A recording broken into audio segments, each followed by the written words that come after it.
The TBS Championship is getting the big push. The big push. Hello and welcome to the WrestleTalk Podcast, AEW Collision Edition, with me, Laurie Blake, because Luke Owen is taking a day off, and the Professor, Dan Layton. Every time we talk about Collision and we think about the people called the Colliders, I think of that Leona Lewis song, Collide. Do you remember?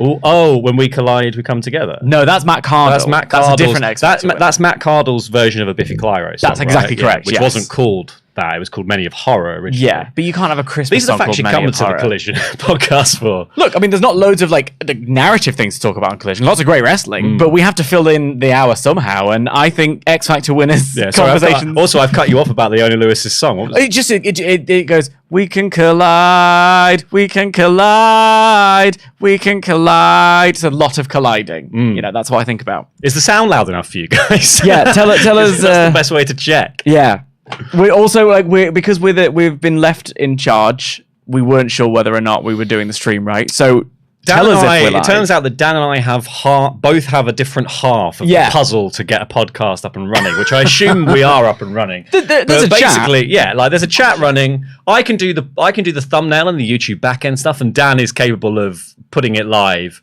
in slobs. So we assume we've done it correctly. We don't know. For a while there was the wrong thumbnail on it. That's on me. That's my bad. But we should probably start talking about Collision, because people are probably screaming at their screens going, why aren't you talking about Collision? Mod Mother says we're plenty loud today, so that's all good. Yes, let's do Collision. So we're going to talk about the main event to start us off, which is going to be our main topic. If you want to join in the conversation, get your UltraChats in by clicking the link in the description down below. We'll be reading out the ones that are above a certain value. I can do this bit. Go on then. I've grown up enough to know this bit. Get in your UltraChats, link below. We'll be reading all of them out over the $5 amount. We used to call them No Mega Chats, because this was a show where Kenny Omega wasn't allowed to be on. Yeah. And obviously Dynamite was Omega Chats. It was a good bit of comedy. But then now that rule has somewhat been lifted, given sucks. So I think last week it was either Bang Bang Chats, which is like fine. Yeah. I really enjoyed Stark's remarks. The Stark's remarks. Get in your Stark's remarks. And we will read all of them out over the $5 amount. We'd love to hear what you have to say. Chatlanders! That's it! There we go. You've done it. Chatlanders. Because we are talking about the main event of this show, which was Kris Statlander versus Britt Baker in Britt Baker's home state. Home college. Home college. Home field advantage. Lots of Penn State chants going on. But the idea, I think this is something quite interesting, because Kris Statlander defended her TBS title against Jade Cargill in a winning contest on Rampage. Good match on Rampage. And then pretty much immediately goes into a match with Britt Baker, which was kind of one of the running stories throughout this, was that Kris could have been quite worn down from her contest with Jade. But it seems like in sort of the vacuum left by a certain Mr. Punk, that AEW's course correction here is to let's build up the TBS title as something that's actually like a kind of a huge prize for people. Because I think the TBS title was for so long been linked to Jade Cargill that it's kind of moving on to it being the bigger, like a prize in the women's division that people actually are vying for. And Britt Baker's a great example of someone coming in who has a lot of cachet in terms of being a previous AEW women's champion. Yeah. And looking at this belt as a prize to be won. And then this whole match ends with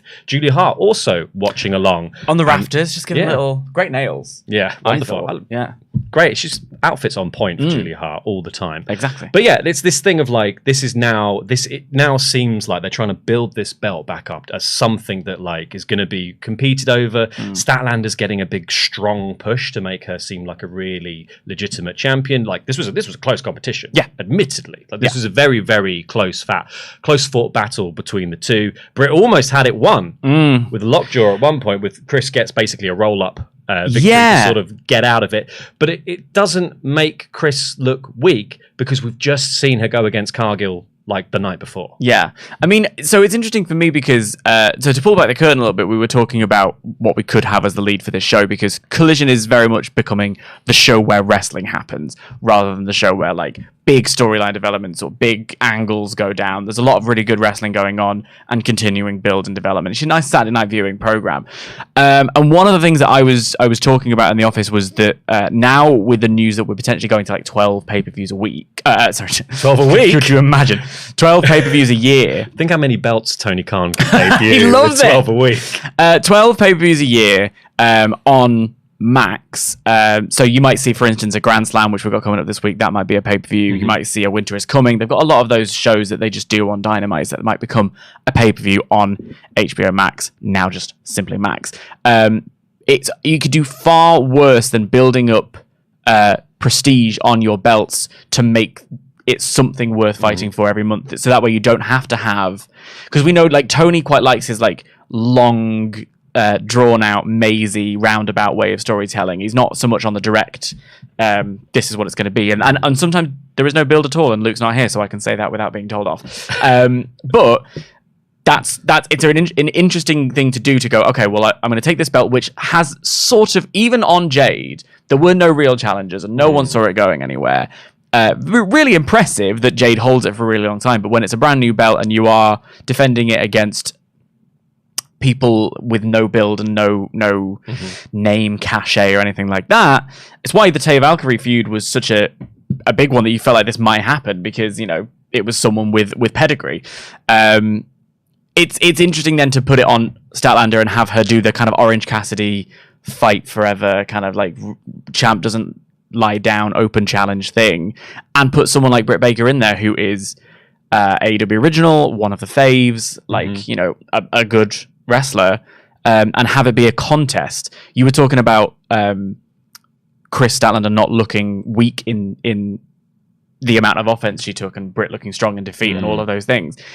I think I've found recently with Gunther, and we've spoken about it on the Raw review a lot, squash matches are all well and good, and the idea of being able to look powerful by just dominating your opponent and bashing them around a little bit is fantastic.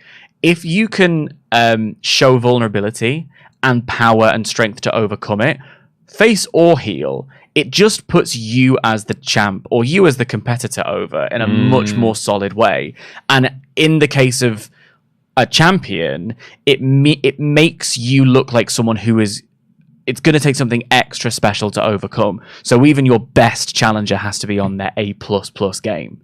I think it's really effective way of booking your monster. I think on that as well, like I think the thing with the TBS Championship before was the TBS Championship basically was putting over Jade. Yes. Rather than Jade putting over the belt. And I think what they're doing, and I think when you're saying like when it's a back and forth contest and the champion has to fight really hard to remain the champion, you get that feeling that they're digging in a little bit extra because they want to keep the belt. They want to stay as the champion. It's not a stepping stone, even though it's a mid-card title. It's not the stepping stone to a world championship or to something else.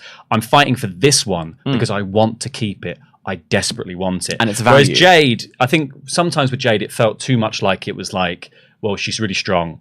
She squashes people. Yeah. So the belt is just an obvious adornment that goes along with that. And that's not to, like, I think that completely works. When you want to build a star, I think it's obviously a bit of a shame that AEW put so much investment and time into building Jade, who's now obviously gone from the company. So that sort of return investment. Good bit of business on the way out though for them. I thought really classy way to handle her leaving, to give her a big return and a match in the main event of Rampage. Rampage, sure, but like it was still a main event match. They didn't just bury her on the way out or just pretend she never existed. Exactly. They kind of made a point of saying, we're going to close this little loop. I thought that was really, really, and you get really nice. You get to take some of the shine from that into the, you know, you get to sort of take some of the shine of Jade comes back, she wants to go for the belt again. We do the big finale and we get to sort of take a little bit of that rub and put it back into the TBS Championship where it needs to be. Take it off her as she leaves the company. Exactly. And then you have, you know, Kris coming to a match with Britt Baker, who, you know, it's a big deal. Britt's on home territory going for this title when she's been an AEW Women's Champion. She loses the match here in, you know, a roll-up, basically, to get out of her finisher, which seems like it would have had the match won, were it not for this kind of like this scrappy fight from Kris to remain the champion. But you get this lovely moment at the end of the match where Kris raises Britt up out of the corner, raises Britt's hand, and Britt's eyes the entire time that this is happening are still on the belt. Yeah. Like the focus remains on this championship and it being meaningful again. Like people actually want to win this. Yeah, to your point about making it feel like something desirable. Yeah. The idea that she's like seconds ago lost, but new. I mean, I wrote some of the sequences down towards the end because you had a Canadian Destroyer, Angel Wings, and a Stomp, and had Stat kick out of that. Now, there's a part of me, I don't like that many near falls. As a wrestling fan, my personal taste, I'm like, oh, don't overdo this. In this scenario, it was working for me. And then to have those things, to have it, as in it put over Stat as someone who, even though all she's been through, she's fighting for it, and she is a fighting champion, she's going to win it. To get the lockjaw on, which is pretty much a game changer, a game ender, could have been at All In, were it not that Saraya got in the conceit of the match a more painful submission maneuver on a different competitor. Yeah, it was because if I'm not wrong, it was Britt with the lockjaw on Shida, while Saraya had whatever they're calling the PTO these days on Toni Storm, and it's just that Storm tapped first. Either way, the lockjaw was a very painful looking maneuver. I've always loved the fact that it's got basis in her job, you know. But the other thing about it is it kind of ties her in knots as well to get it on. Yeah, exactly. The idea being that your opponent can't escape. For the opponent to then use that in their advantage and roll you up, and you can't escape their roll up. Yeah. Because really a pin is 3 seconds. All you need is hold their shoulders to the mat for 3 seconds, and it sounds like... That's why... Do you remember during the pandemic in the Thunderdome... Drew McIntyre pinned Randy Orton with a backslide, and people were fuming about it. It was a world title match. Yeah. It's a perfectly legitimate wrestling move. Yeah. It just doesn't happen. It just doesn't happen. And so I like the fact that this was a better version of that, which is where you build to the roll up, and a roll up wins you the match. Yeah, it's like somebody tripping over the drop down though. Like, you don't do that. It's like it's literally the basics. It's your basics. So I liked the fact that it again, it made sense. It's like she's all wrapped up, so she's trapped, so she can't get anywhere. It's smart. It shows the champ is smart. It shows the champ has paid attention, and we see it actually elsewhere in the show, an example of when wrestlers work together and they learn each other's moves. I flipping love that. That's one of my favorite things, when they start to pick up tips on how to defeat your opponent when you've maybe lost to them before. So I thought the whole presentation of the contest, buildless in many ways, and sure, it was happening because Britt was in her hometown, and Britt's one of Tony's favorite action figures and all of that stuff. It remains to be seen how it's going to go. I just think that we're in a really interesting period of AEW history, with all the conversation around All In and All Out happening so close together. Build, no build. The idea that Collision was going to be the separate show with a real world champion on there versus Dynamite with the actual world champion on the other. Building this, and starting the TBS title. Ironic that it's on TNT, but we'll look past that. Dynamite's on TBS, so surely that should whatever.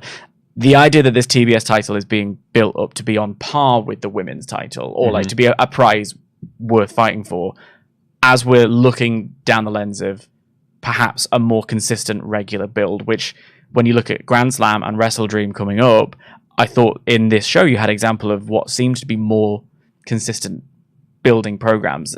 I'm just really interested by these choices that are being made in the wake of Punk's departure. I think that's it. It's the sort of mad scramble to find the new story now, because like Collision, in the first few weeks of Collision, it was so obvious that there was one story in the thing. And then there was like a bunch of guys that CM Punk basically liked having matches. And they were a bunch of great tag matches. They were good matches, and I think we've seen a lot of stuff kind of flourish out of that kind of we're just going to give people the chance to kind of put themselves over. Like Bullet Club Gold, I think, are just doing fantastic work currently. Like they're so funny and interesting, and they're just really getting mileage out of that. Andrade's been able to sort of build himself back up from like where he was left before he went out for a bit. Like, Ricky Starks, I'm so high on. Ricky Starks is coming through like as like one of the main draws of Collision, I think. But like you kind of got this, and then now you're getting the insert of all the other parts of AEW and trying to work out how they slot in. I think stuff like this, where you're going, okay, well, this is an AEW branded belt. Yes. Right? I think that's the other thing that's really important about this kind of like pushing the TBS championship as something that's important, desirable, and wanted, is that you've got all these other belts knocking around. Like you've got every match graphic on this show had a belt in it. Yeah. Like next week, it's like this person who's the NJPW Strong champion versus the Ring of Honor World champion. It's belt, and it blah, blah, blah, blah, blah. And it's just like belts. Everyone's holding a bloody belt in this company. Yeah. So it's important to delineate which ones are the really important ones. Which ones are so special. Which ones are so special, and you do that by, you've got FTR out here doing open challenges for the AEW Tag Championships. You've got people doing that with the Ring of Honor belts. You've got that like all these other belts are getting a lot of spotlight and shine, but they're just being trotted out as like, well, we're just building them by the champions, defending them, and they're doing that with the TBS Championship. But the fact that people are like coming, the caliber of the people coming and having matches is like quite different here. Of like when it's Jade back to back with Britt, that's so different from FTR kind of taking on like workhorsemen. Exactly. People who are like cool, they're interesting. I'm sure fans will pop for that, but they don't have the name cachet of these like former champions. Basically, it's the same thing with like and it's the same thing with the international championship, where it was built so much over a period of time to the point. Because remember when it came in, it was a bit of a joke. Like the international title was a little bit like, it was called All Atlantic. It was a bit odd, the presentation of it. Are you one of them foreigners? Right. Yeah. Do you want a belt? It was very odd. And like the portrayal of it was very odd. So then over a period of 32 matches, I don't actually know how long it was, but a very long period of time, it was built to the point where it ended up being the main event of one of their major pay-per-views. So it can be done and it can make it matter. The way it's followed up necessarily with Mox, I don't know whether or not. I think that's still to be seen. I don't think that's something we can really comment on just yet. But ultimately, as you say, you need to, if everyone has a belt, then the belts don't feel special. It needs to be a prize. It needs to be something worth fighting for. Something Mick Foley wrote in Foley is Good was that when he won the championship and he was in first class, he thought it was a mistake. And then the Fs just kept coming on the first class. And it was because he was champion. And I've always remembered that as this kind of thing of this idea that you win the world title, suddenly you're flying first class everywhere. You make a little bit more money. There's got to be a reason other than prestige. Like, people hate it when I do comparisons to real sports, but I'm gonna. But like, because, and I especially can do it on AEW, and I can especially do it on Collision, because that's the point of Collision and AEW. They always like leaning more into that real sports world. If you get into the top 4 of the Premier League, you get into the Champions League, which means you get an extra pot of money. And if you get through the Champions League stage, or Wimbledon, the further you get through Wimbledon, you get more money. So there's an incentive. It's not just a case of glory. That's good enough, and you want that kind of glory. Like, but there's a reason that CM Punk, who had a match with a great match with The Undertaker, left because it wasn't in the main event of WrestleMania. Like, it's more that it's the prestige, but also it's the pay packet. And I think that there's something really like, and the Champions League example is a really good one as well, because in the Premier League now, they've added an extra spot. So the top 5 you can get into the Champions League. I hate it, because I'm like, well, it's just handing out participation medals. You're 5th in the league and you get to go in the Champions. I already think 4 is too many. It's the Champions League, not the person who's in 5th place league. So you want to build these things to the point where they feel like a prize. You want to make it feel worthy rather than just a participation ribbon. Sorry, I glazed over at the football chat. How very dare you? Oh, I'm sorry. I like sports. But yeah, it's that. So that's why I was really like impressed with that closing shot, which is like, Stat, the fighting champ, you really gave it to me there. You're a strong opponent. Hold your hand up. But she's like grateful. It wasn't a handshake hug like, wow, thanks so much. It was a, I ain't done with you yet. It makes it desirable, and I'm really into it. Dan, do you want to read some UltraChats while I fix the microphone? So on a note that I've just seen. What's happened? Someone's been messing with our game. I wonder.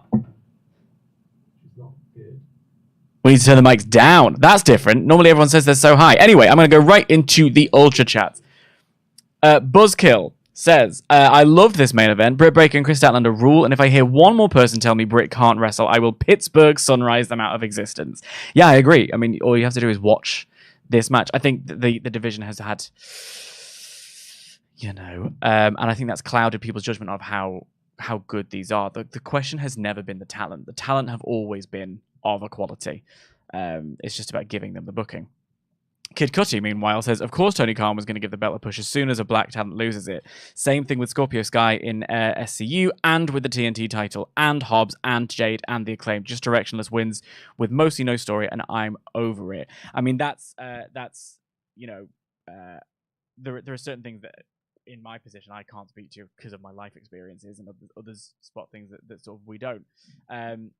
But yeah, I do think there is something in the power that Jade was given as this dominant champ, and then it kind of, I always said that the ending of the belt, the Statlander coming out and just pinching it off her after a match, felt really cheap to me. So yeah, that's a really, really tricky one for me to sort of like. I appreciate your opinion. Thank you for sharing it. I can't really speak to that because of my life experience. Does that make sense? That makes sense. You know what I'm trying to say? Absolutely makes sense. But, thank you very much for sharing. Matt Hennessy. Tony pushing his women's division. I'll believe it when I see it. Unless your name is Britt Baker, Jamie Hayter, or Jade Cargill, he doesn't care. He never has shown to care. When he is asked about the lack of time or matches the women get, he just promotes future shows. It's why when people say Mercedes Moné should sign with AEW, I laugh and say it will end badly because while WWE's women's division has its issues, AEW is in a worse state. Put it this way, heading into SummerSlam, we had 4 women's storylines, and while yes, 2 of those matches got moved to Payback, it's more than AEW does. All In had no story, a random 4-way for the title. Do I have any faith that women's division and TBS title will be pushed? No, because we've been here before and been burnt before.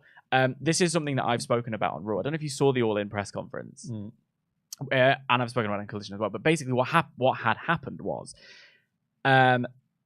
Tony Khan was asked, and pertinent to the Kid Cudi's comment by one of the only women in the room and the only woman of color in the room, will we see more women's matches in pay-per-views?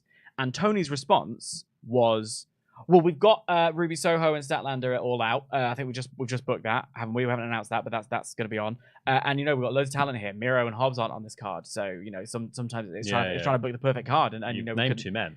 That's it, Tony. You've named 2 men. And the answer to that question was so bloody easy, which was just yes. Yeah, we should. We should, and I should work harder to make sure that we get. Even if you're lying, you don't even have to say that. Just say yes. Just say yes. Just say yes. Just say yes. So it is one of those things where I don't work for him, so he's not going to have a go at me. But I feel like he prefers playing with his boy action figures more than he prefers playing with his girl action figures. Well, I think it's telling also that this, we're trying to build a match. We're trying to build up this championship seemingly here, but this is the first women's main event of Collision, and it's just thrown together. Yeah, and again, Grand Slam coming up, which is a show I think has had a really decent build. Yeah. We had a whole tournament for the men's title. The women's have a 4-way. One 4-way on Dynamite, and then you go. And there's all of this talk about it being this rich tradition. I think that the women's 4-way matches should now just be called a Rich Legacy match, because there's this meme online of people calling it the Rich Legacy of fatal 4-ways in AEW history. It's just lazy booking. Get all of them on the card in one match, so I don't have to book more than one. It is a problem. It is a problem, and I think that we hopefully. But the thing is, it's a problem now, and we've identified that it's a problem. We keep the heat on them. When they do take steps to fix it, it's like gently encouraging them. Cool, thank you very much. That was a good main event, and they had a good 12, 13 minutes for this main event. And only a small portion of it happened in picture-in-picture, which is a shame. I always think in every match, but that's just the way the show goes. So hopefully, there was the work being done by Toni Storm on her character, which we'll get to. The work being done. I even think Soraya's doing better in promos lately. Yep. I think Willow is incredible. The work being done in ROH. Athena's really great. Billy Starks is really great as well. And then oh my god, there was someone else I wanted to highlight for praise. Bad form that it's gone right out of my head. But Lana. Yeah, it was CJ Perry, who did an amazing promo the other week. Not on this show, deeply irritating. Probably not even signed to the company. Still doesn't have a name. Now I'm seeing that more part of a story rather than just being a bit of disrespect. But there's so much talent. Yeah. They have so much talent. It's just about going, okay, bit by bit, allow them. And there is a perception, and here's where I'm going to point the camera to you. I'm sorry, I'm talking. We're monologuing. You're all good. I'm going to point the camera at you and all of us because there are people in the comments of this channel and all the way online, Cage Match, and all over the internet wrestling commentariat who basically say women's wrestling isn't as interesting.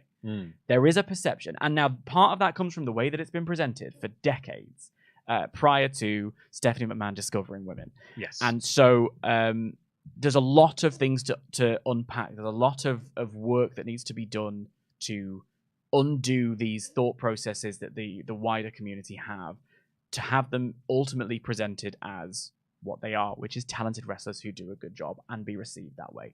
It's on all of us. That's how I feel. I think things like Toni Storm getting over with this new character and that being like a thing that people are really grasping onto, that obviously like the whole chin up tits out thing really like broke out of the bubble as well of like, just people who watch AEW. That took over the kind of like of Twitter and all that kind of stuff. Like people were talking about that at length online.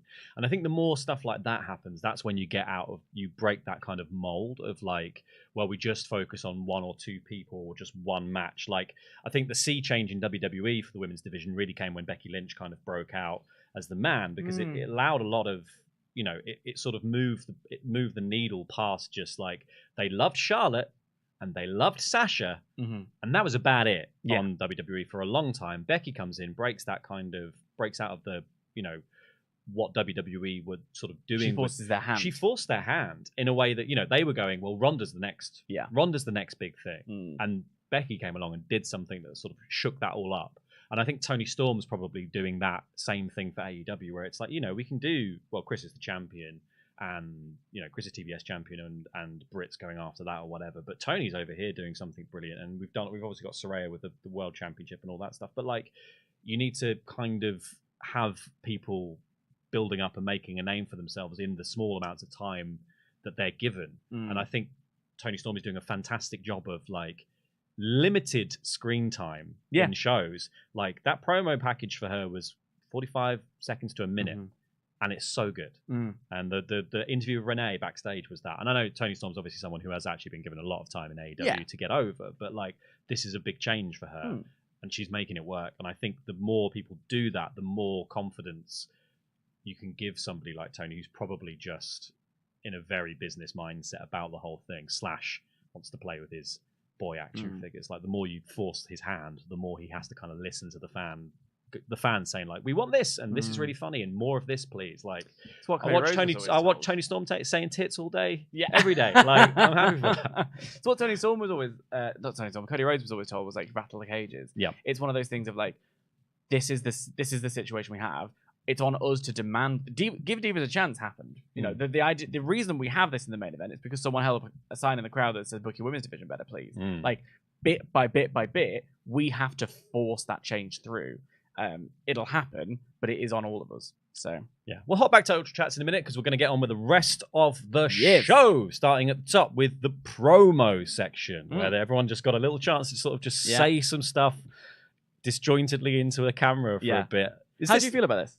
I'm not sure I like it necessarily. Okay. Like I think it does have a real Saturday night TV feel to it. Like it's got like a real pre-game show thing where they like, sometimes on some game shows they used to do like, I'm this person and I'm going to win this thing tonight. And then they would have the title sequence. Yeah. That's what this felt like. But I get it's a really good kind of onboarding device, to basically tell people that like, well, these are these people, and this is going to be important on this show. Yeah, I think it's quite nice. Of like, if you think you're going to have sort of a transient crowd who are just like, I'm watching TV on a Saturday. What's this wrestling thing? And then to open your show with a bunch of people just cutting like quite intense down the lens promo stuff to like build a bunch of matches in the show. I think it like.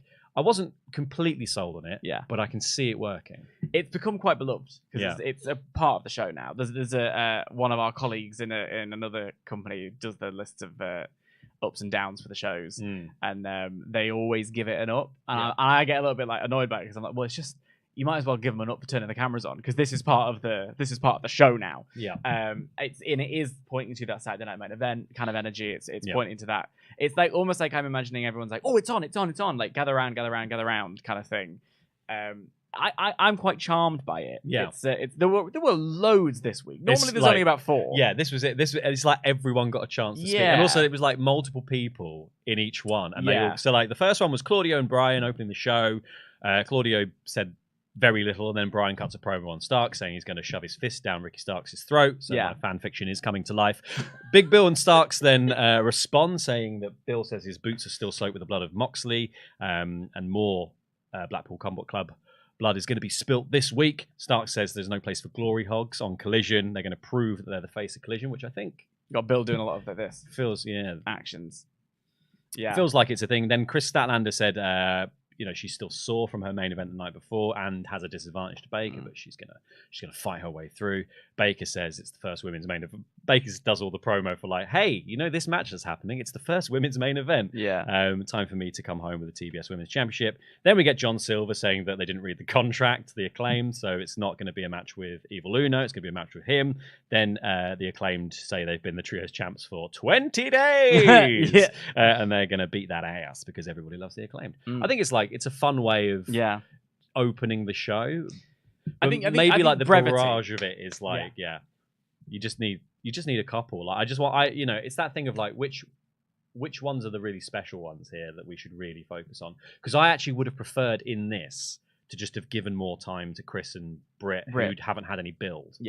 And just really focus down on that. I think the Silver stuff and the Acclaim stuff is really funny, but that could have just been a nice little beat in the show that you could have just had. Like, because this is the thing. Also, like doing all these promos up front is a device that you're not using later to give the audience a breather between what is a show that is mostly just wrestling matches. There isn't very much of the rest of the wrestling sphere in this specific show. There isn't a lot of like in-ring promos. Or if they are, they're only like, a few minutes long. There isn't a lot of like backstage drama or other storyline stuff. This is really like a balls to the wall, action-based wrestling show. People just come out, they do matches, they go to the back, next blooming match every single time. So the promos being all front-loaded, you actually, you sort of break the rhythm of the show that way. I feel like opening match, main event, that's it. For me, I think that this was a weird one where there were more than normal. Normally, it's just a thing I really like, but and then we had Ricky Starks and Big Bill versus Claudio and Brian. This was a typical tag match, I would say, in which Big Bill cut the ring in half and worked over Brian for most of it. I think there's some really nice stuff in this I liked Claudio coming in and not being strong enough to take on Bill. There was some good like test of strength stuff where he sort of got taken down to his knees, and everyone, and the commentary did a really good job of putting over the fact that it's like not many people can outpower Castagnoli, but like he fights back up and he keeps going for the fireman's lift, and he can't get Big Bill up for like the whole thing. And I love wrestling matches where they manage to build like just hitting one move is like the most important thing. There was, I think Luke always brings up one of the Keith Lee matches where the whole thing was just about a suplex, and like.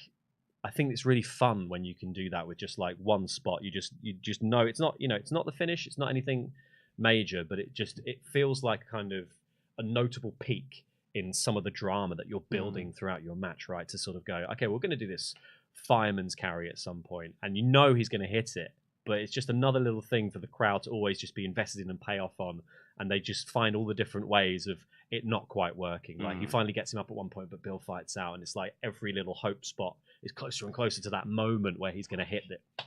So interesting. I'm sorry. Just as you were talking about all of that, it just made me realize Claudio is the heel in the story with Eddie Kingston, but he's the face in this match with Starks and Big Bill. And this is something we were talking about last week in terms of the grey area that exists with the Blackpool Combat Club, because Mox was over as a babyface last week because it was in Ohio, and here Claudio is a heel but playing the babyface of can he hit the fireman's carry? Is he strong enough to get Big Bill? And Big Bill is demonstrably healing, cutting the ring off, all of that stuff. Taking the ref, shades of grey, shots on tweeners, the outside. There's all sorts of stuff in the Starks. Starks hits a low blow.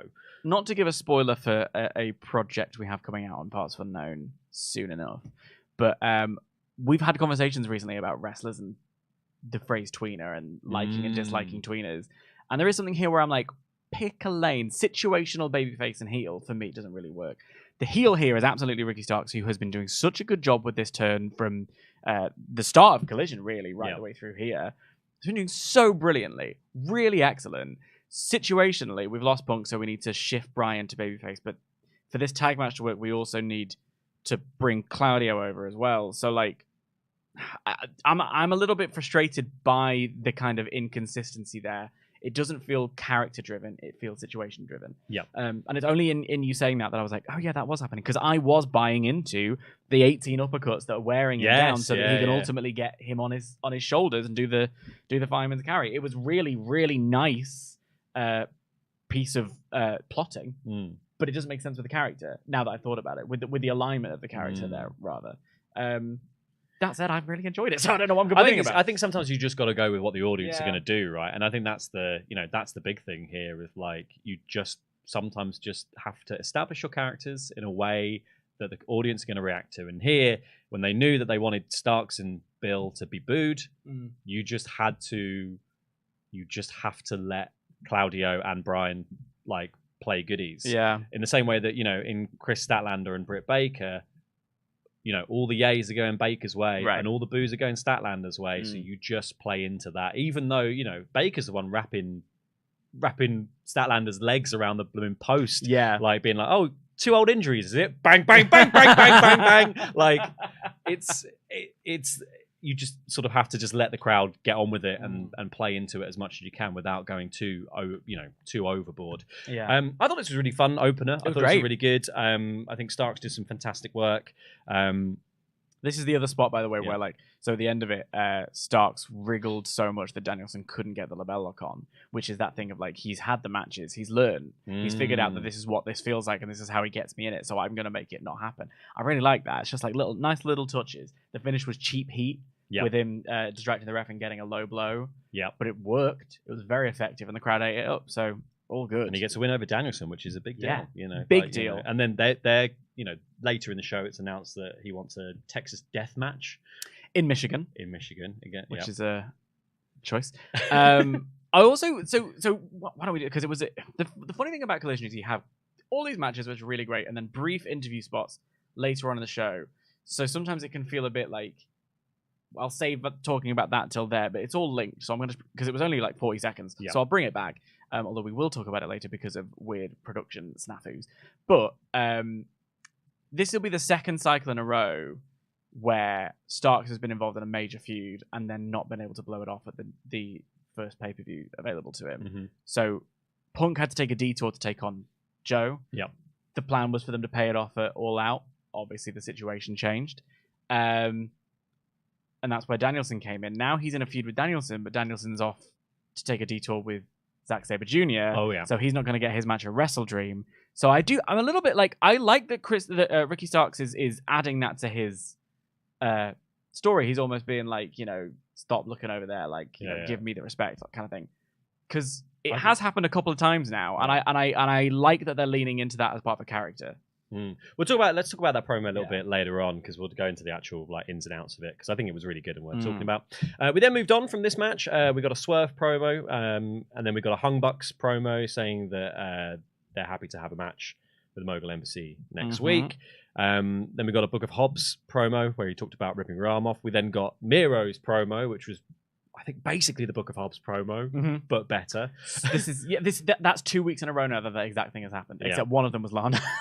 Like CJ did the promo better last week than Hobbs did. Yeah, I think that's an unfortunate choice of booking to be like, because Hobbs is just fine, builds him up as kind of legitimate powerhouse, big threat, gonna rip your arm off and beat you with it, that kind of thing. That's all like classic fun big man wrestling stuff. But then you have another big man in the exact same framing, basically, with a lot of the same sort of production immediately afterwards. And not to knock Hobbs, but Miro is one of the best talkers in the game. Like, his promo stuff is so good because it's so weird. It just works brilliantly, and like it feels unfair to have put those two next to each other, actually, because you do Hobbs's promo a disservice by going, oh yeah, here's one that you're going to remember way more immediately. We see I'm trying to find where it is. Yeah, I mean, later on in the show, we see an example of two similar promos being spaced out. So, I think it was a victim of putting them right next to each other. Yeah. We then got FTR versus the Iron Savages. Is that what they? The Iron Savages. The Iron Savages with their Savage Sauce. And their gimmick appears to, if I'm not mistaken, it just appears to be rimming. Like they keep coming out and going like this. And this part of it where I'm like, all right, like, I mean, don't knock it till you've tried it. It's perfectly enjoyable, but like, goodness gracious. I love the Iron Savages as wrestlers. I love big hoss tag teams. So I was underwhelmed by this match because it wasn't bad. It was just routine. It just sort of happened in about 3 minutes, I think it was.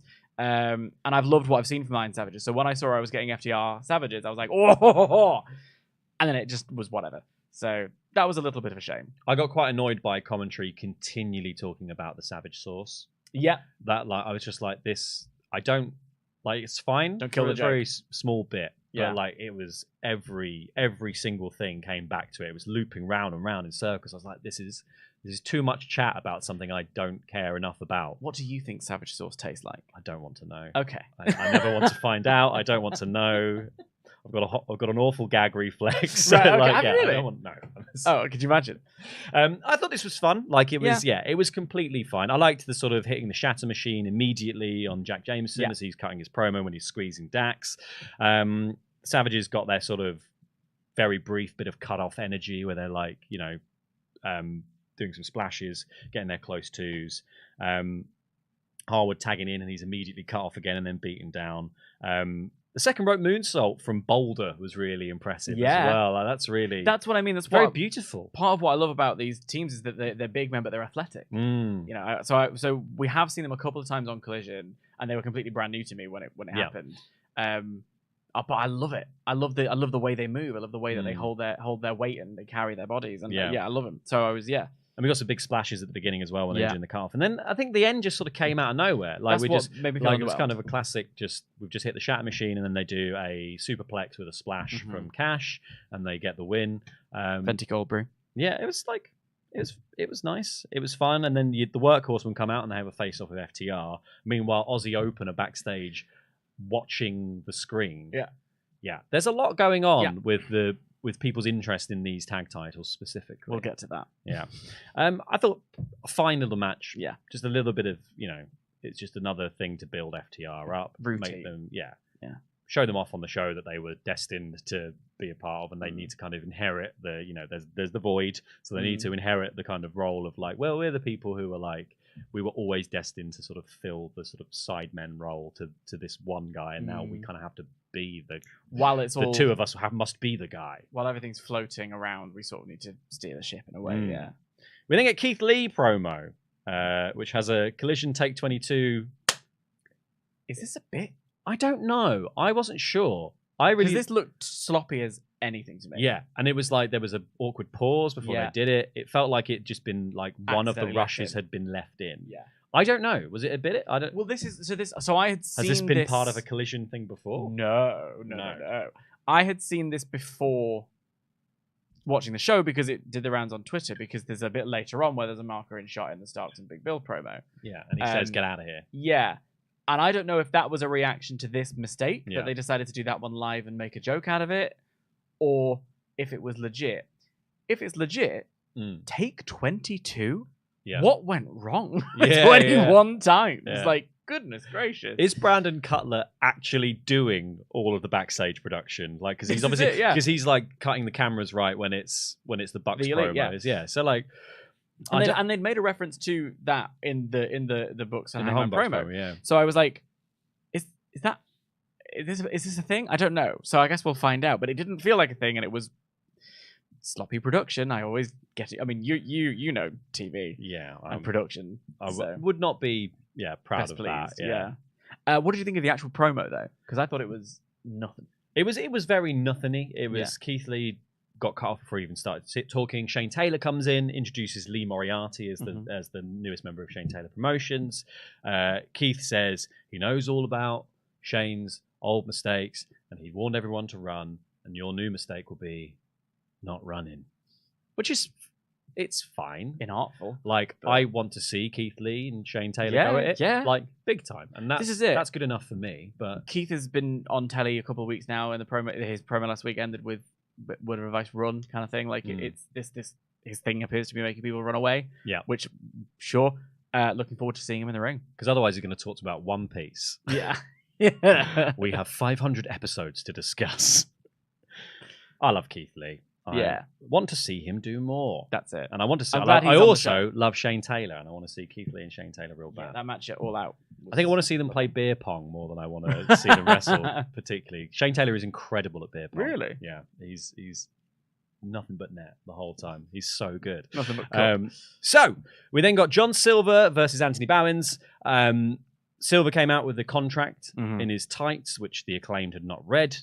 They've been mistaken, thinking they were going up against Evil Uno. John Silver inserted him into the match. Caster came out, did a bunch of actually quite fun bits in his rap. I like the sort of, it looks like a dominatrix at a job interview description of Evil Uno, saying they called John Silver the Meat Man because he just beat his meat man. That was all great stuff. Silver then gets a cracking line in where he says he Googled scissoring and you're doing it wrong. And he also says you didn't read the contract correctly because actually Max Caster and Daddy Ass are banned from ringside. So they get sent to the back. And then the match is on. And this was mostly a match about John Silver being pissed off by scissoring. And a lot of inziguris. I thought this was really fun between the two of them. And then the end is Evil Uno pops up from out under the ring, posts Bowens, throws him back into the ring. Silver hits the bright side shot. Is that what it's called? Bright side shot? Yeah, it's like a sort of Shining Wizard type thing.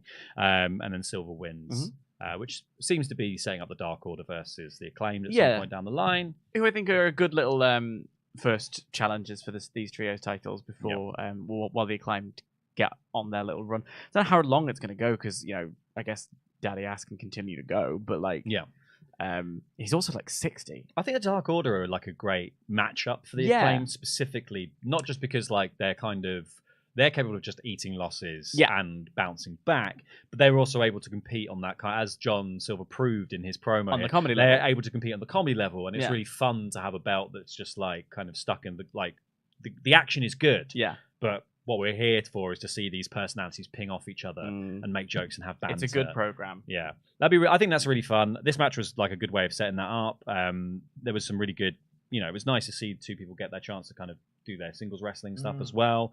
I thought John Silver did a bunch of the crazy strong stuff that you're just like, wow, that's great. There was great little flurries from both guys. It was fine, serviceable. Again, like did the job. It's getting us to something that will hopefully have a bit more meat on its bones at some point. But at the moment, the meat man doesn't come. We then got an Eddie Kingston promo, which I thought was really good. He says, what do you want me to say? Don't we just have the history of this entire thing with Claudio on YouTube for people to go and watch? He then just he seemingly just offhand ad-libs the entire thing. Yes. And he sort of wends his way through a bunch of stuff about disrespect and his past with Claudio, and then he ends up on New York. Right. And he's basically going, New York, right? It's bollocks, isn't it? It's miserable, it's terrible, it's the worst place in the world. I love it. You'll never beat me in New York because it's crap. You'll never beat me in New York because it's so bad that you can't survive there. New York's like, it's like being on the moon without a spacesuit, New York. It's so bad in New York. You'll never beat me in New York. Everybody hates New York, especially New Yorkers, and that's why you'll never beat me in New York. It was a lot of fun. I think. And then it's just like, him just saying, like, New York, we're built in misery. You're not built in misery. That's why you'll never beat me in New York. And then just ending it with, I'm going to F you up in New York, you mother effer. Walking off screen and going like, you're going to have to bleep that. I got in trouble last week because I didn't like the Eddie Kingston promo. I say in trouble, Luke was furious. Yeah. And we did a little poll and tried to figure out whether this worked for you or didn't work for you. My reasoning was that it was a sit-down Claudio, Eddie promo. They were together. And it was like they were doing improv because they didn't script it because, Eddie's so good at this. Yeah. It was, rather than it being yes and, Eddie was going, yes and. And he would never let Claudio take a moment and say something. Yeah. This shows why he's so good at promos. This is like the polar opposite for me. This worked in spades for me because it was like someone just put 50p in him. They pulled his string and let him go. Yeah. And it had moments of rise and fall. There were seconds where it took a second.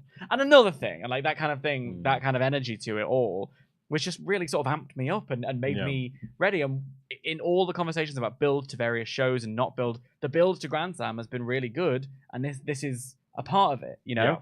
It really putting over the venue, making it feel like New York is going to want to be there. This is the place to be kind of thing.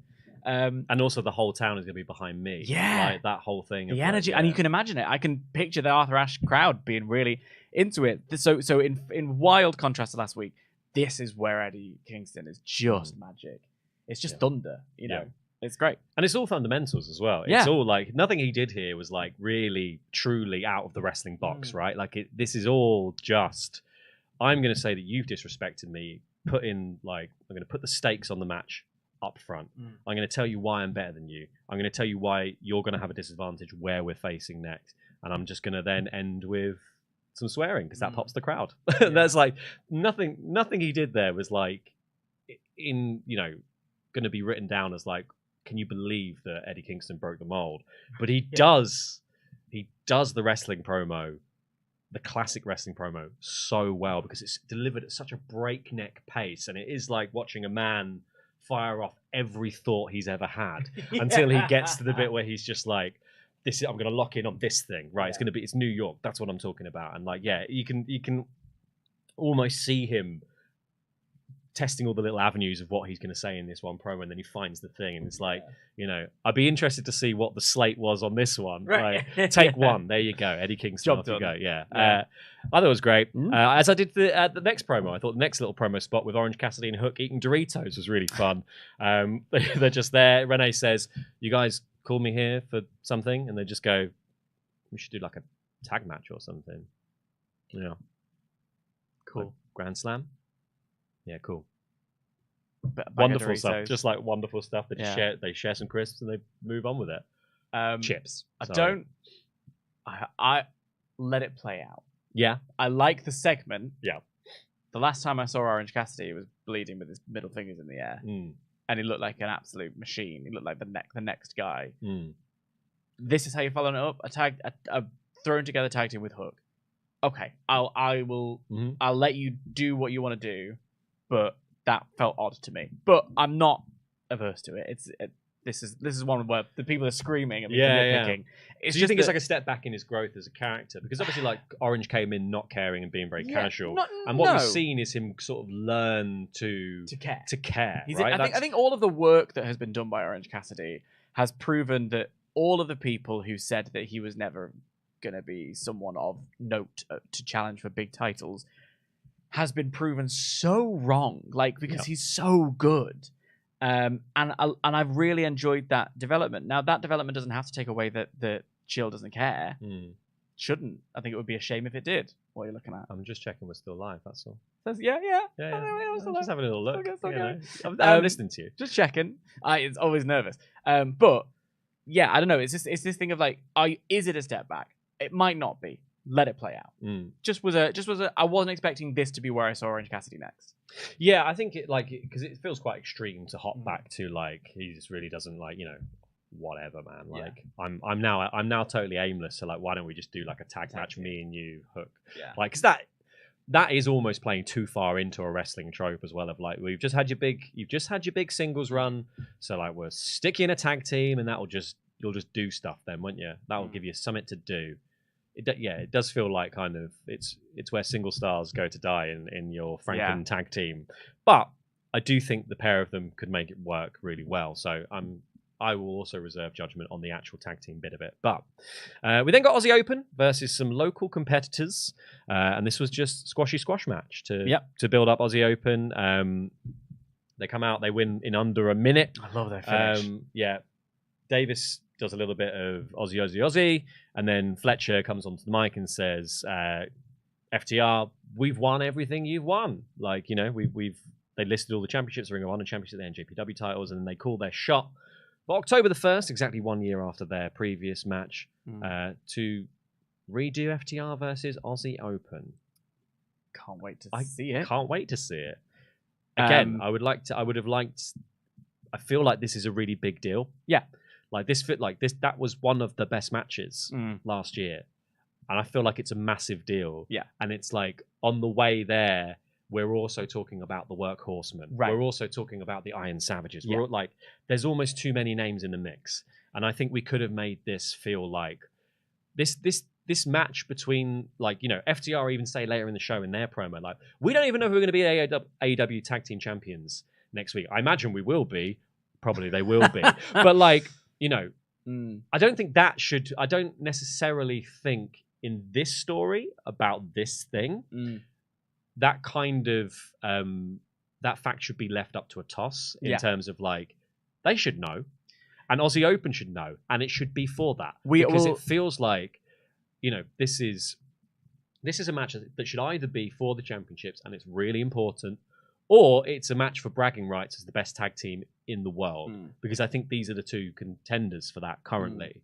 So this needs to feel like the stakes haven't been set out fully yet. They've got a couple of weeks to make that really feel pertinent. But this is something you would have known you would have wanted to do ages ago. Why are we only just sort of getting into it now? Well, this is promo from these guys. This is the ballad of AEW at the moment. It's like, did we know we were doing it ages ago, or have you just got a bit bored of what you were doing over there and now you want to do this? Because FTR kind of had a continuation of their program with the books, because they had the tag team, the title match at All In. They had a 4-person match on Collision, which was very much thrown together to, you know, put something on the show that makes you want to tune in, because Punk. And now that's sort of gone out of the way, and they're going after the ROH Trios titles. And meanwhile, it is the ROH Trios that they're going for, aren't they? Meanwhile, Aussie Open say, and quote, titles on the line or not. Yeah. I do not understand that. No. Like, that's not... because if you're going to do the bragging rights blood feud rivalry, great, do it. Yeah. But if they are the tag team champions, make a point of it being like, we're coming for those belts. Yeah. Because what you have said in no uncertain terms is those titles don't matter as much to us as being you. Yeah. And that devalues the titles. And on a show where we opened the show by talking about putting value on a title, that was a weird line for me. Didn't like it. Will I enjoy the match? Yes. Yeah. How are AEW going to build? And this is where I guess I could talk slightly about the tickets being sold to various shows. Every single week you get a Collision or a Dynamite, and someone on Twitter will gleefully post a picture of the hard cam side, which is empty. And it's not just like, oh, the one. Luke hadn't seen these pictures, and once I mentioned it, and he thought I just meant the bit behind the hard cam. Yeah.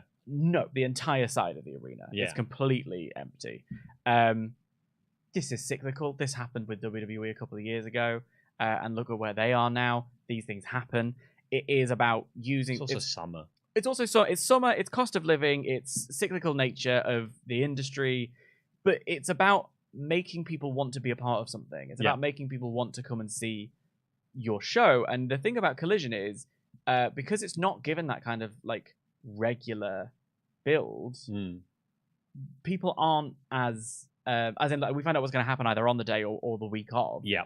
It's not and you don't really know who's going to be there, and because so many people are open challenges and all that stuff, you're not going there for the big vibe. You're not going there for the big party. It is presented in a kind of, it's all right if you missed this one. Yeah. Show, or have it on in the background. Feels like a house show sometimes. It does. The quality is not house show. The quality of the matches is incredible. I mean, in the way that house show is booked, in that I agree. In the way that you advertise a house show by saying, "Oh, Seth Rollins is going to be here." Yeah. And people who want to see Seth Rollins turn up at the house show, in the same way that I think Collision is kind of being booked of like, well, FTR are going to be here. Yeah. And they're going to do something. So if you like FTR and turn up, they'll come out and do something. And it's like, but FTR's match was very small. Yeah. And like a very tiny bit of this show. So it's like, you're going to see them, but you're going to see them for like, you're going to pay over the odds to see 2 hours of wrestling, and you're going to get 10 minutes of your favorite people, or like sub 10 minutes, 5 minutes, 3 minutes, whatever it is. And it's that thing of like, when you get to the pay-per-views, people want to go to the pay-per-views because the pay-per-views, you can trust it. Yeah. So the conversation we always have is that like, oh, the card, why are you complaining about the build of the card? The card's going to be great. Yes, the card is going to be great. The show is going to be great.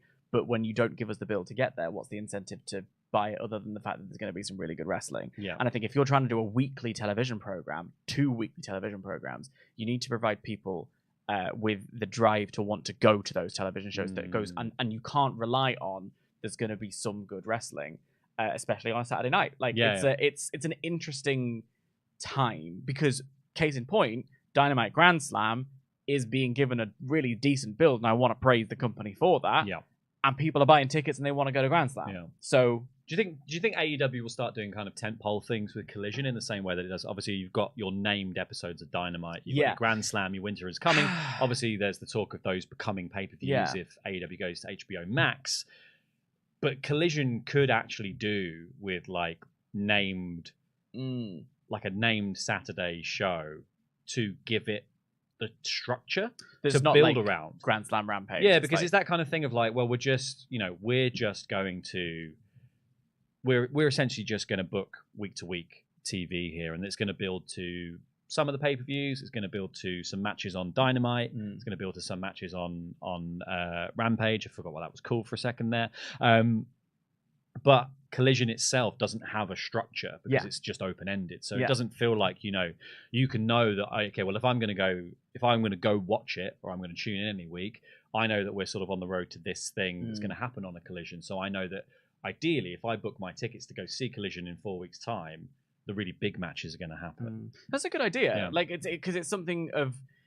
I think it's worked really well in Dynamite's favor. It's given weekly TV like the feeling of like it's like a mid, it's the mid tier between weekly TV and pay-per-view. So you're adding in this kind of like this one's special, this one's worth tuning in for, and then that means the trickle down is that then means these ones are worth tuning in for because eventually one of them will be this one, and then this one feeds this one, and you get that kind of nice scale of your storylines advancing through the week to week TV and then through your special shows to end up at a pay-per-view where the big blow off happens. But here it's just some matches sometimes. Even something as simple as though, like, we're having a Texas death match or Texas Chainsaw Massacre match or whatever the match next week is going to be. If I'm in Michigan, hang on, I'm going to see Ricky Starks and Danielson in the Texas death match. I'll probably look and see if I can get a ticket to that show. It's giving people an incentive to go and then be part of the crowd and be part of the live experience and have the good time. And all that is just booking and providing build and providing compelling stories where I want to be there to see what happened next. Part of that you can do with a big tentpole show. Part of that is just boost the weekly show. Here is your show with just some good wrestling as a really entertaining thing for me to watch at home. Yeah. But why do I want to go to it? That's the question. Well, that's what that was one of the big things levied at NXT for at some of the lower points in NXT's sort of black and gold era when there wasn't a lot going on. Because I think NXT always did a very good job of building long-term stories. But because NXT had a hardcore fan base who lived round the corner from where the event was, right? And so they would turn up to the filming dates and they would be there. 200 people? Yeah, and they would cram all those people into that space every single week, or every single filming set to, pack out the house and watch 4 episodes of TV be filmed, right? And that almost works better for something that's just like, this is just some good wrestling. Because you've got a hardcore, voracious fan base who want to turn up and watch the thing, rather than trying to sort of do essentially an arena tour show.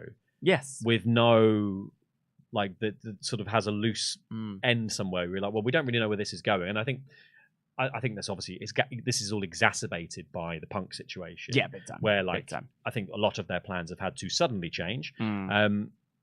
But you do just end up in sort of an aimless cycle where it's like, well, what's the hook to go and see Collision, or what's the hook to even tune in beyond some good wrestling? And I think that's why things, you want to. I guess that's why probably they're doing this opening promo spot as well, to be like, hey, casual Saturday night viewer, here's what's going on. We then got Toni Storm, Portrait of a Star. She's so good. This character's brilliant for her. I'm absolutely loving it. I love it. I love the way it's presented as well. I want them to go harder. Yeah. I want RJ City to be like it. Have you seen Sunset Boulevard? No. So it's a great movie. I really love it. It's also a great musical. But they basically have this guy stumbles across this aging Hollywood stars. Like, she's a recluse, and he's sort of encouraged to go and sort of like coax her out kind of thing. And I want RJ City in that role. I want him to sort of be this like investigative reporter, like, I've managed to find Toni Storm backstage somewhere. Really get to the core of who this person is. I think what will be interesting about this character is kind of getting, she's done such a great job of establishing the front of the character and being like, I'm I'm a star. I'm a really big deal. Blah blah blah blah blah. And it's going to be what are the insecurities of this person, because we haven't got there yet. But like, I think that would be so fascinating when they do finally like needle in and you start to poke and prod this person to find out like what her weaknesses are, and then you watch the inevitable sort of, you know, if you're what everyone wants to see, I think, with this Toni Storm is if you're presenting someone who's really sort of like collected and calm and controlling a room by being like, these lights are too harsh, can you turn the lights down, can you get rid of this lamp, can you do this for me, can you do that for me, can you whatever, you know, and I've got an answer for everything that you throw my way that's really funny and everyone is really over. You want to see them lose control, and you want to see the bit where they're like ripping off their wig and they're, you know, they've thrown their shoes and they're standing around in their tights screaming. That's kind of where we're going to end up, hopefully, with this Toni Storm character. And I guess that's, I'm really interested to see what it is that they've got planned that's going to make her break. Yeah, I love it. Yeah, it's so good. I think it's great. We then moved on to get a Scorpio Sky comeback package, where he said he's getting chucked into the deep end after multiple back-to-back injuries, but he didn't get to where he got to with the fear of getting wet, which sort of made sense. Just about something about wet. About swimming pools. I thought it was a good line. Yeah. And then we got Scorpio Sky versus Andrade, who is undefeated in AEW in 2023 and continues to be so. Yeah. Welcome back, Scorpio. Well, I mean, he had a stuttering return a couple of months ago. Like, he came back and then there was another little injury, and so it's like I hope the best for him in this one. They were being smart that they were working the knee. This was a match that had absolutely no story, but they made it about, you know, Andrade being on a tear, as you say, and Scorpio coming back from an injury, so work on the knee. All leading up to Andrade doing the figure eight, which is a bit spicy. But also made sense. That's that's part of the story that they were telling. And I just really like the idea that you come back from an injury, you've got to get back into the groove. You can't just like, so often it's like, I'm back and I've won a big one. I made a big statement because I'm back. Yeah. Well, sometimes you got to shake off the rust. Yeah. And I thought that worked here. And Andrade extending the hand is like, you've worked, you know, you're doing well, you know, good job. Keep cracking on. I'm Andrade. It's like sort of humbling as well of that. Yeah. Like, you know, because Scorpio didn't go for the handshake at the beginning of the match. Yeah. And then it's almost forced into the handshake at the end of the match by Andrade, where it's just like very reluctantly sort of like, yeah, well done you. I thought this match had some great stuff in it. I thought there was some really like, with like the dragon screw through the ropes to sort of begin the knee workover from Andrade was really great.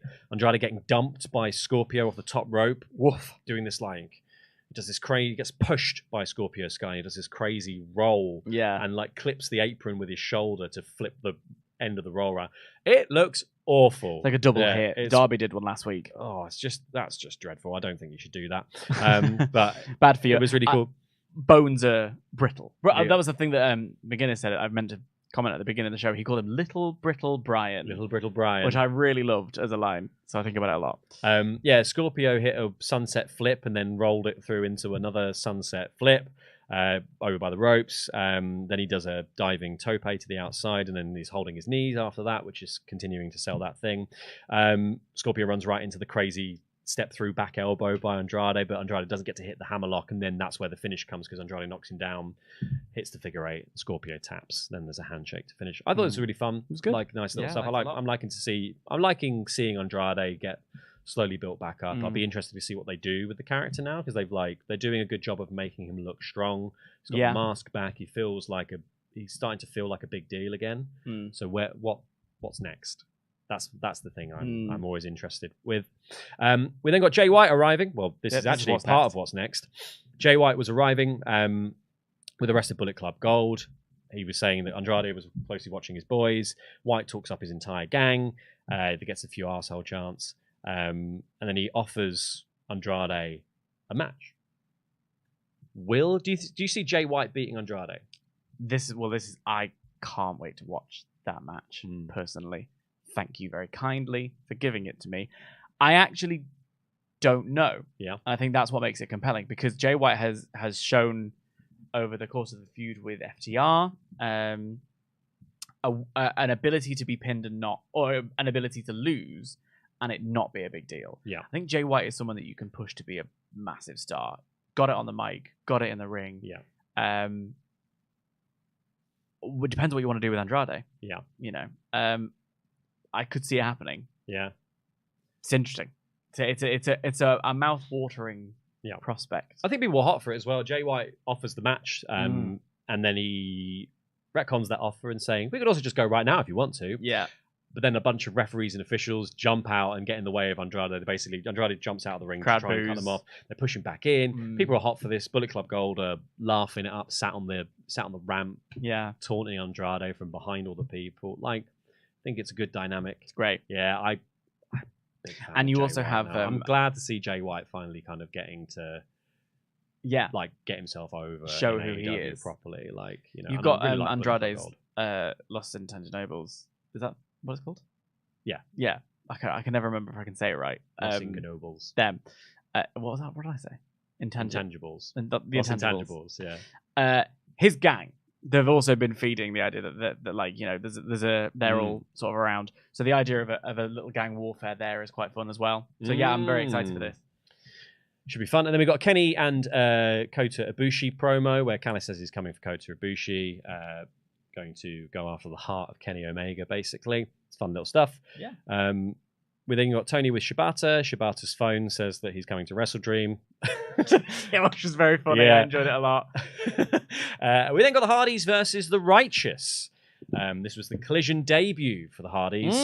And it did not go well for the boys. Oh, dear. Something wasn't clicking with this match for me. I'm an avowed Hardys stan, right? I love them, and the crowd still love them. They're chanting delete. They're there for the Hardys. Like, it's a whole thing. But they haven't updated or adapted their style. So they move and they do things like they did 20 years ago. But not only is it not 20 years ago, they've got 20 years of extra damage to their bodies. Yeah. And as a result, it can feel a little bit difficult to watch. Yeah. Do you know what I mean? Yeah, I think there's only so many twists of fate you can watch Matt Hardy go for. Yeah. And yeah, it's all a bit slow. Like the spin through is just getting slower and slower. I basically describe this as really... I hate doing this because I love them and they're my boys. But it looked like Matt was pottering around the ring at certain points. Like, you know, when I'm like on a Sunday, when I'm doing my plants and cleaning my kitchen, I'm just sort of like... That's kind of how he was... Yeah. Oh, I guess I'll go tag Jeff over here now and I'll tag you in. And, yeah. And they look like the Hardys from 2008, but they aren't the Hardys from 2008. Yeah, I think this is why Broken Matt was such a big refresh for him, because what Broken Matt relied on was the talking, and the kind of character work, the stuff, lore, the stuff that can outlast your body, basically. Yes, and it's just about adapting, you know, and watching them sort of go back to almost Team Extreme Hardys does feel like It's like when you go watch an aging rock band and they're still wearing like 3/4 lengths. Like, when do you see Luke Owen now? Roundabout.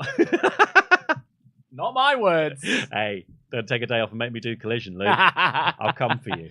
But no, it's interesting to think about like Broken Matt, because like, you know, you have to give them grace. Jess had his problems, you know, and throughout his life, and they reared their head again recently, and it's good to see him at the very least back and you know, working through that.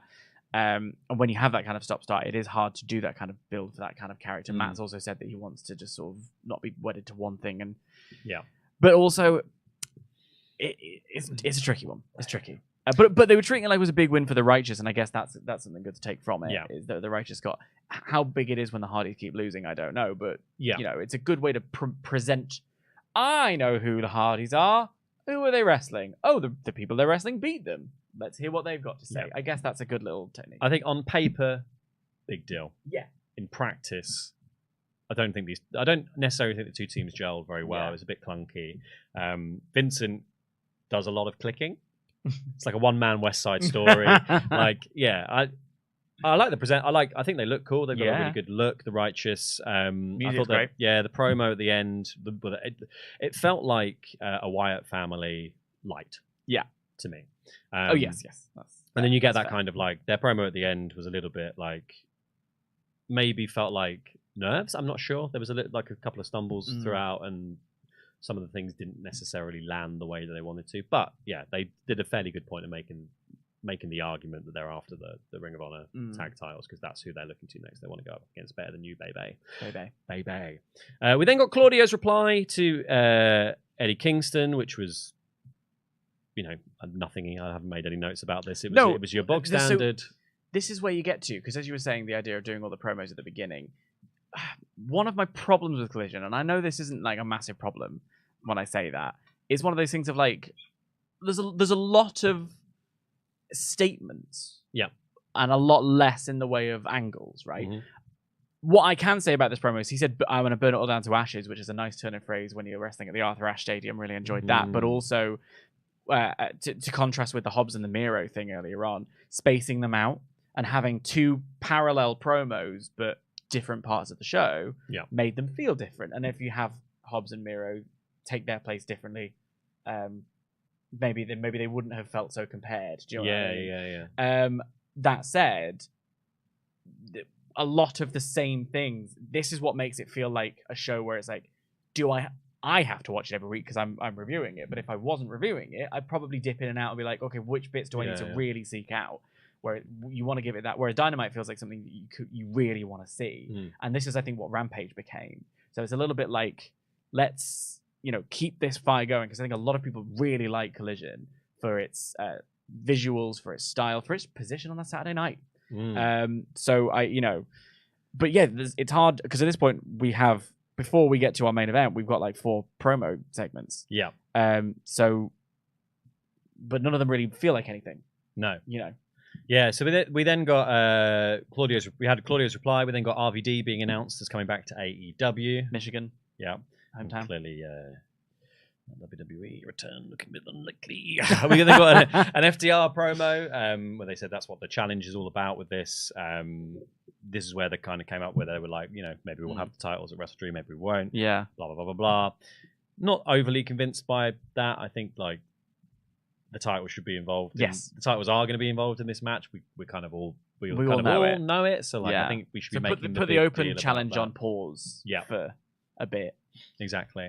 And then we got a Bryan Danielson versus Zack Sabre Jr. promo package, which was quite interesting because you got a lot of Bryan talking in the ring where he sort of was announcing that this was kind of coming to the end of his in-ring career, saying that before he goes, he wants to fight one of the best technical wrestlers in the world. You then got Zack Sabre Jr. cutting Zack Sabre Jr. promos in what sounds like a washing machine, because NJPW production is bad. Very bad. But it's like, that was all fine. I like that. I like the kind of like... This is build for me. This is good build. Like, I want to see the match, obviously. Yeah. It's nice to sort of see the kind of putting these two people together who are both very good promos in different ways. I love that. Their promo stuff bounces off each other really well. Like, Zach's whole kind of snarky gimmick really works well against Bryan's kind of, I'm going to kick your head in. And also, like, I am coming... Like, Bryan stuff kind of crosses the line perfectly between babyface and heel a lot. He's plays on your heartstrings with my career's coming to an end. I want to give you a match that you want to see, blah, blah, blah, blah. I'm going to kick his face in. Like, everything about it kind of works. That's fun. And we then got the Starks and Big Bill package where they started it with a bit of the clapperboard. The clapperboard in, and Big Bill goes, get that out of here. What's going on? Is that a reference to the previous thing? Did they just decide to do that on the Or is fly? that 2 mess ups? I don't know. I think it probably is. I think you're probably right. It's a back reference to the first. The first one was a mistake. To make it seem like it wasn't a mistake. Yeah. No, guys, don't worry. We're actually just really bad at this. Like, that was weird. The whole thing was weird. This is where Starks does really good work, though, when he says he's annoyed because you've just played a promo package for a guy that he's just beaten. He's just beaten that guy, and a guy who doesn't even work here.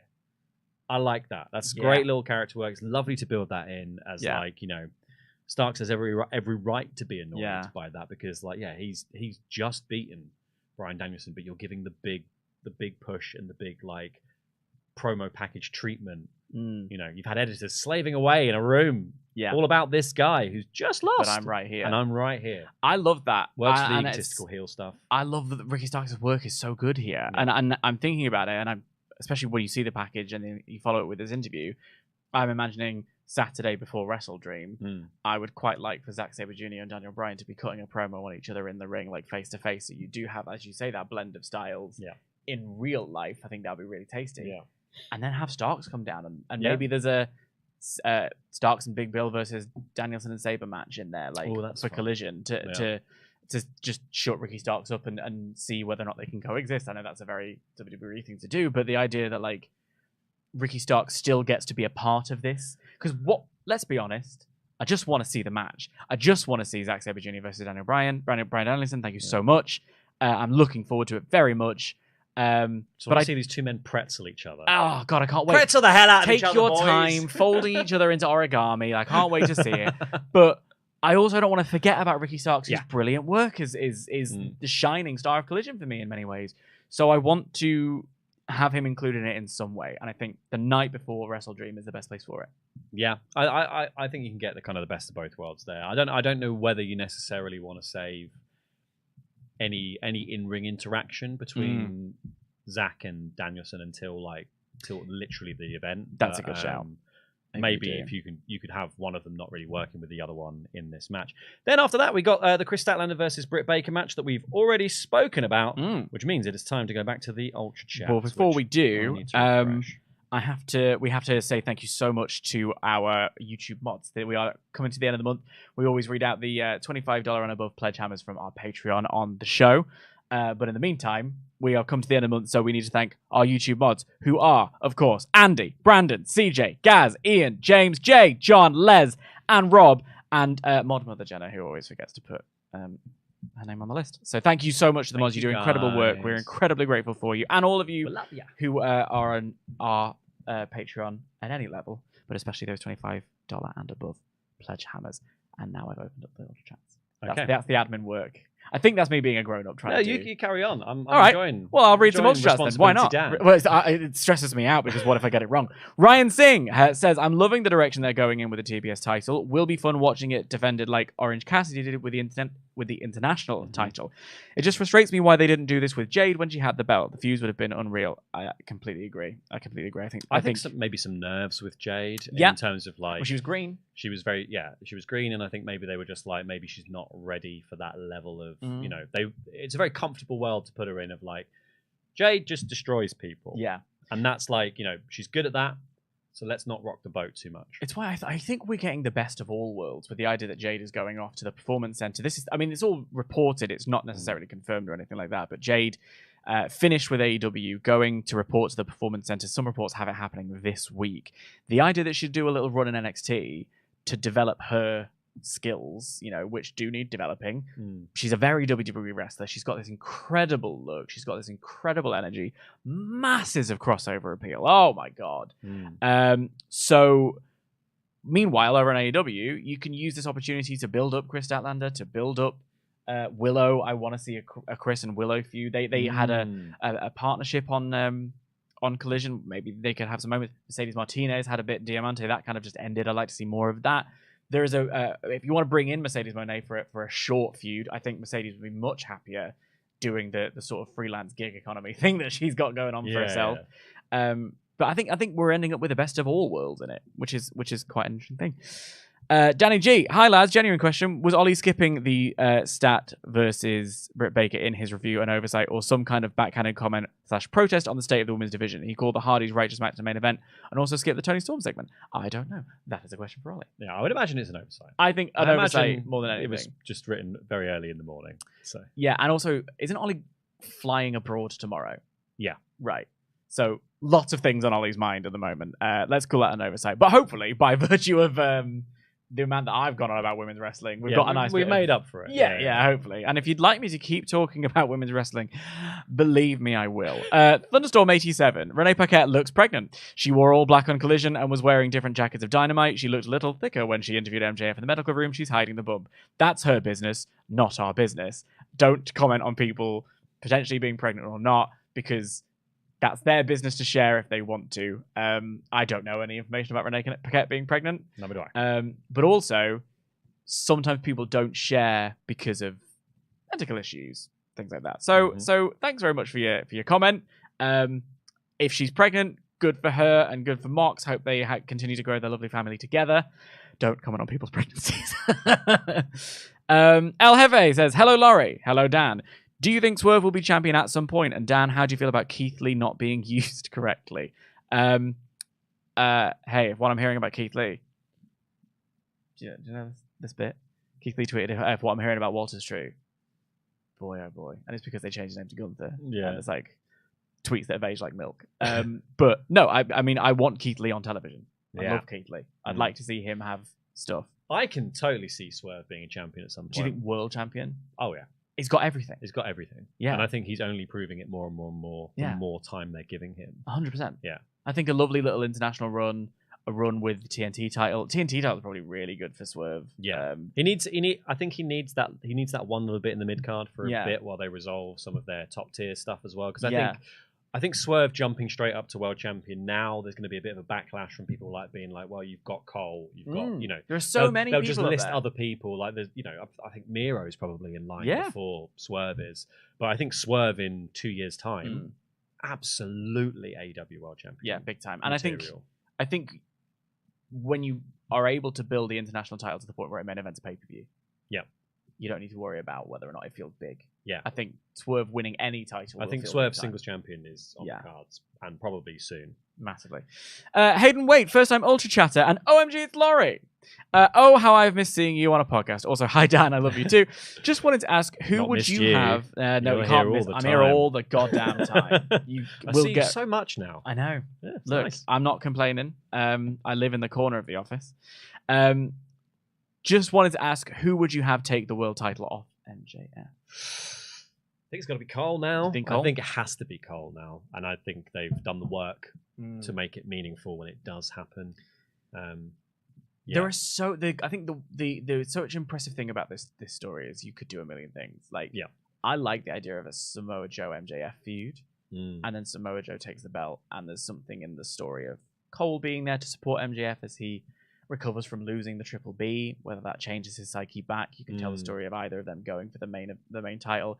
Maybe Cole gets an opportunity against Joe first, and MJF doesn't like it, so he betrays Cole after all of that stuff, because more important than his friendship is the Triple B. There are so many options for it. Like, Cole would be really satisfying, so would Roddy, so would Joe. That's the magic of this little storyline that they've in some ways planned, in some ways completely looked upon, with the connection with the crowd and the chemistry between those two. I think that where that goes is like one of the most interesting things in wrestling right now. Big time. But I think whatever happens with the championship, it has to pay off in this storyline. Yes, I don't think we can keep this. Like, I think people are waiting too much for this. It's the Sami Zayn problem of like, I think this has to resolve in some way involving Sami jumping the shark. And like, you know, I think with sort of knocking it on the head now with the Universal title has actually been detrimental to it. Like, I'm not saying Sami should have won it, but I'm saying Sami should have been like the real downfall of the bloodline, and they've sort of just did that for a bit and then brought it back, you know. But I just about got over saying this on every single podcast, but you just made me want to bring it back. They had the moment at Mania 39. Like, I watched Cody's I was showing my girlfriend entrances to like wrestling, just what pops sound like, because we had The Rock on Friday on SmackDown, and I was like, this pop's amazing, and here are some other pops, and she's like, that's nice, dear. But the presentation and the build, and Cody coming down to the ring, and the fact that they defeated the Bloodline the night before, and then they equalized the Bloodline, and there's the perfect number of people between. It was done. They had their opportunity. So there becomes the fear that you do spin it far too long. So I think you're right. It has to end with one of those two. Will Campbell says, a wild lorry has appeared. 1, Tony's new gimmick is way funnier than it has any right to be. 2, I think Ricky was turned heel to keep Punk babyface, but he's doing amazing with it. And 3, can't wait for Grand Slam in 2 days because I'm going. Ooh, cheers. Jealous. Bit jealous. Partly just because you're in New York, to be honest. Noshua says, watching you guys over the last year and a bit has been awesome. Went all in last month and looking forward to Royal Quest 3 and WWE's Sunday Stunner show next month. Thanks for helping me get into pro wrestling. Jam that jam. Jealous of you with the ticket hype everywhere. I don't know if I'm going to Royal Quest yet. I would very much. I think I am. Are you really? Yeah, I think Check I am. you out. Oh, no. I'm going to get, who are you getting? Zach and Ospreay? I don't know. Is that a Royal Quest? I was asked sure to go to a wrestling show across the road, and I went, Yeah, I will. Sure. I think you're getting Zach and Ospreay, in which case. Big week for me. I'm going to hustle wrestling. Oh, hello. I'm going to see Blink 182, and then I'm going to Royal Quest 3. 2 out of 3 ain't bad. Huge week. Buffalo Man has said, as a fellow member of the Blake family, it concerns me that Laurie doesn't fully appreciate LA Knight. Yeah, please put money toward a new t-shirt for him. Yeah. I just don't. I'm sorry. You don't get it? I get it. Like, it's fine. I just don't think it's like, wow.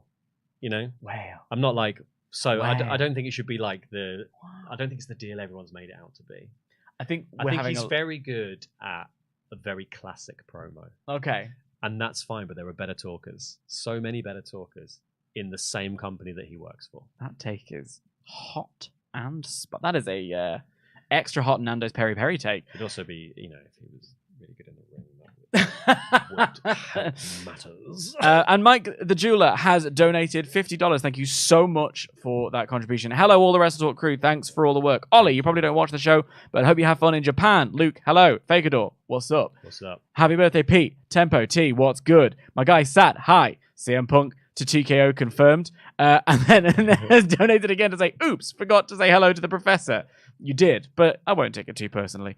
Quick WWE question. If your opinions would Rock and Cena stay for a while, or Rock was a one-time thing and Cena for a few weeks? Also, Eddie is the best pure emotion coming through on the screen. Chin up, tits out, shoes. Eddie is the best pure emotion on the screen. That's what I mean by letting him do his thing and not trying to shoehorn him into or box him into this kind of like back and forth sit down promo. Just wind him back and let him go. Yeah, you know? It really works.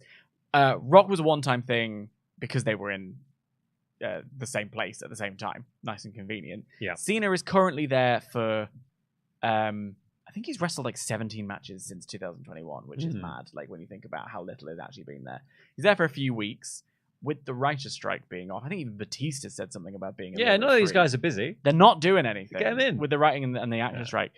There's only so much tequila you can make. This is it. Come on, Dwayne. And he said that this was one of the top 5 reactions he's ever had in his I think life. this is it. I think that might have...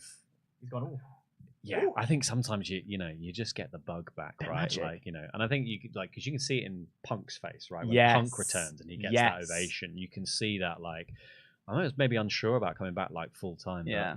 But, ooh. And I think you see the same thing in Dwayne's face when he comes out. There's that sort of like, I think he was expecting a big deal was to be made. But I don't think he was expecting quite that big a deal. That was a double pop. There was the pop of the people, and then there was he walked out. There was the second pop. Yeah. The pop of the music, pop of him. Also, I mean, look, CM Punk saying he's free in 2 months, and then Chicago Survivor Series. We could have seen a CM Punk and The Rock all making a return 10 years hence at the same time. Run it back. There are 2 WrestleMania main events. Nobody has to go home upset. The fact the fact that he's in the second main event of WrestleMania, and I'm not. And then meanwhile, poor Cody just knocking about. Yeah. Although one day I'll finish this story. I want Cody. Here's my pitch. Yeah. Cody Rhodes wins the world title in Chicago at Survivor Series to free up Roman to come back at the Rumble. Jay knocks him out. Cody Jay at Mania. Roman Rock at Mania. Not for a belt. Keep the title away from Rock. Yeah, that's my little pitch. Because I just imagine number 30. Boom, and like it's Roman Reigns' music, and everyone's like, "Oh, we haven't seen him since Chicago." I just think of it as a big pop. Anyway, that is a conversation for a show that is not AEW Collision, and I believe I'll just refresh and double check. We didn't run a poll today, but how did you feel about the show overall? I enjoyed. Yeah, like it was thumbs fun. up. Yeah, it's thumbs up. Good Wrestling does the job. Just want more meat. Yes. I just want to know. You've got your veg. Yeah, exactly. I've got plenty of veg. Yeah. I'm feeling athletic. I'm feeling lean. I just want some. Now I want some stodge. Like, let me get my teeth into something now. You want to douse it with some savage sauce. So thank you so much made for me swear on the podcast. Thank you so much for joining us here on the AEW Collision Review. I've been the Professor Dan Layton. Thank you so much for stepping into the breach, Laurie Blake. Thank you for having me. I don't know if there's anything else I'm supposed to do to wrap up. No, I think we just go away. We just say goodbye. Jam the jam. That stuff. I'll see. Yeah. Oh yeah. I'll see you tomorrow for the Raw review. We'll be back on Wednesday for the Dynamite review. No, Thursday, because Wednesday is Dynamite. Yep. So the Thursday review will be of Dynamite Grand Slam, what may or may not happen on that big show. Loads of other stuff going down this week. You'll see something very special on Wednesday night featuring these two. Or maybe not featuring these two, but probably featuring these two. Yeah, keep your eyes peeled to PFK for Wednesday. Something a little bit special. In the meantime, be good to yourselves and each other. I'll figure out how to turn the stream off now. Jam that jam. Jam that jam. Bye-bye.